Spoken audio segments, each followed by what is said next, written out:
اور اپنے گال پھلا کر نہ رکھو، یہ عام طور پہ ترجمہ کر دیا جاتا ہے کہ غرور کی کیفیت جب ہوتی ہے تو انسان جو ہے وہ کشادہ پیشانی سے لوگوں سے نہیں ملتا، سیدھا بات نہیں کرتا، بڑا ذرا سا گردن میں خم، سعر اصل میں کہتے ہی ہیں، اونٹ کو ایک بیماری ہوتی ہے جس سے اس کی گردن ٹیڑھی ہو جاتی ہے، یہ سعر ہے، تو جس کو ہم اپنی زبان میں کہتے ہیں کج روخی۔ ایک آدمی آپ سے بات کرنا چاہتا ہے، آپ اس سے فیس نہیں کر رہے، اسے ذرا یوں کر کے بات کر رہے ہیں، گویا کہ براہ راست اسے ایڈریس کرنا، یہ اپنے مقام سے آپ بڑا فرو سمجھتے ہیں کہ یہ تو نیچے ہے، میرا مقام بہت بلند ہے۔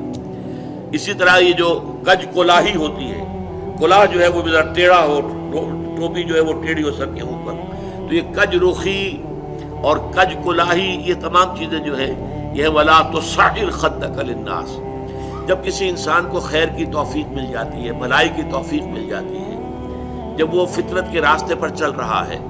اور نیکی کے راستے پر چل رہا ہے، تو اب سب سے بڑا خطرہ جو اسے لاحق ہو جاتا ہے، شیطان جو ہے اس کے لیے سب سے بڑا گڑھا جو کھودتا ہے جس پہ کہ وہ گرا سکتا ہے اس کو، اگر انسان جو ہے چوکس اور چوکنا نہ ہو، تو وہ یہ کہ غرور پیدا ہو جائے، زوم پیدا ہو جائے اپنی نیکی پر، اپنے تقوی پر، اپنی بھلائیوں پر، اپنی عبادت گزاری پر اگر زوم پیدا ہو گیا، and you look down upon the others، دوسروں کو آپ بنظر استحقار دیکھنے لگے، تو آپ کی ساری اچیومنٹس زیرو سے ضرب کھا کر زیرو ہو جائے، gone with the wind، ختم۔ اس لیے یہ بہت بڑی بات ہے۔ حدیث میں آیا ہے لن يدخل الجنہ من کان فی قلبہ مثقال ذرۃ من کبر، وہ مثقال ذرہ پھر آ گیا، یا جنت میں ہرگز داخل نہیں ہو سکے گا وہ شخص جس کے دل میں ذرے کے ہم وزن بھی تکبر ہوگا۔ اور حدیث قدسی ہے الکبر ردائی، تکبر تو میری چادر ہے، مجھ پر راست آتی ہے۔ المتکبر اللہ کے ناموں میں سے ہے، هو اللہ الذی لا الہ الا هو الملک القدوس السلام المومن المہیمن العزیز الجبار المتکبر، وہ المتکبر ہے، المتعال ہے، بہت بلند ہونے والا اور بہت تکبر کرنے والا،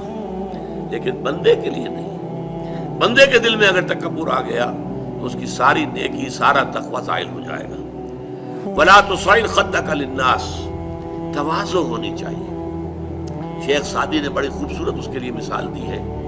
درخت ہے، آم کا درخت ہے، امرود کا درخت ہے، انار کا ہے، سنترے کا ہے، جب اس پر پھل آتا ہے تو شاخیں جھک جاتی ہیں۔ اسی طرح انسان کو اگر اللہ تعالیٰ خیر عطا کر دے، اچھے ثمرات اس کی سیرت میں، اس کے کردار میں، اس کی شخصیت میں، علم کے اعتبار سے، کردار کے اعتبار سے بھلائیاں آ جائیں، پھل آ گیا ہے، تو اب اس کو جھک جانا چاہیے، تواضع ہونا چاہیے۔ اس کے بجائے اگر تکبر ہو گیا، گردن اکڑ گئی، تو معلوم ہوا کہ بس سارا اپنا کیا دھرا جو ہے وہ ضائع ہو جائے گا۔ ولا تصعر خدک للناس ولا تمش فی الارض مرحا، اور زمین میں اتراتے ہوئے نہ چلو، اکڑ کر چلنا، اترا کر چلنا۔ مرح جو ہے وہ فرح سے آگے ہے، فرح کہتے ہیں خوشی سے آپے میں نہ سمانا، وہ تو خوشی سے آپے سے باہر ہو گیا، یا وہ نہیں سما رہا تھا، وہ کوئی اور لفظ میرے ذہن میں نہیں آ رہا اس وقت۔ تو یہ جو اس فرح سے آگے مرح ہے، اس میں یہ ہے کہ انسان اترا کر اپنی بڑائی، اپنی خوبی کا اظہار بھی کرتا ہے۔ ولا تمش فی الارض مرحا۔ اب آپ دیکھیں گے کہ یہ مضامین جو ہے قرآن مجید میں ان کی اہمیت کا اندازہ اس سے ہوگا، سورہ بنی اسرائیل کے 4 رکوع میں بھی آئے ہیں، ولا تمش فی الارض مرحا، زمین میں اکڑ کر مت چلو، یہ وہاں بھی آیا ہے۔ اسی طریقے سے اور دوسرے مقامات پر سورہ الفرقان کے آخری رکوع میں بھی آیا ہے، وعباد الرحمن الذین یمشون علی الارض ہونا، اللہ کے نیک بندے تو وہ ہیں جو زمین پر چلتے ہیں تو آہستگی کے ساتھ چلتے ہیں، وہ زور سے قدم مار کر نہیں چلتے، گردن اکھاڑ کر نہیں چلتے، گردن اکڑا کر نہیں چلتے، اور گردن بھی اکڑی ہوئی ہو اور سر کے اوپر ایک جو ہے صافہ، اس کا ترا بھی جو ہے وہ بڑا اونچا کر لیا گیا، اس سے کیا ہوتا ہے؟ انک لن تخرق الارض ولن تبلغ الجبال طولا، تم کتنے ہی زور سے پاؤں مار کر چلو گے ہماری زمین کو پھاڑ نہیں سکتے، اور کتنی ہی گردن اکڑا لو اور کتنا ہی ترا چڑھا لو، پہاڑوں کی بلندی تک تو نہیں پہنچ سکتے۔ تو یہ در حقیقت مضمون بہت اہم ہے، متعدد مقامات پر آیا ہے، اور سورۃ الفرقان کا جو آخری رکوع ہے وہ تو ہمارے منتخب نصاب میں ہے، اور وہ تفصیل سے ہم پڑھیں گے۔ تو ولا تصعر خدك للناس ولا تمش في الارض مرحا ان اللہ لا يحب كل مختال فخور۔